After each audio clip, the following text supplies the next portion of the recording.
Welcome to the installation guide for 3W liners floor mats.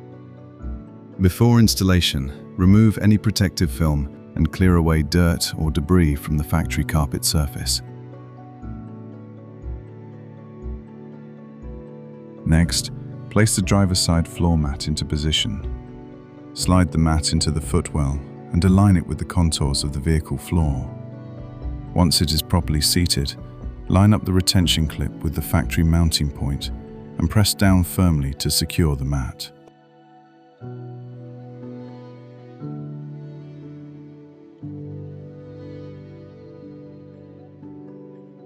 Now repeat the same process for the front passenger side. Position the mat carefully and make sure all edges sit flush against the floor for a clean, custom fit.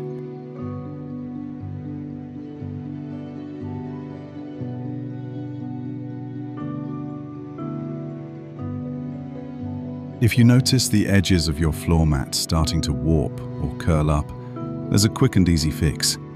Simply press the edges of the mat down and tuck them into the gaps along the edge of your car's floor. By using the natural seams and contours of the interior, you can lock the mat in place, helping it stay flat and properly aligned. It's a small adjustment, but it makes a big difference in keeping your interior looking clean and well fitted.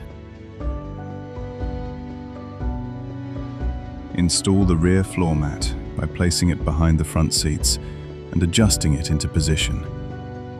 Ensure the mat lays flat and covers the rear floor area evenly.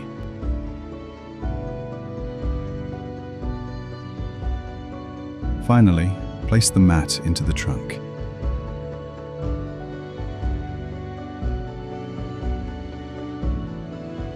If the areas on the left and right sides don't quite match the shape of your trunk, you can use a pair of scissors to trim them for a better fit.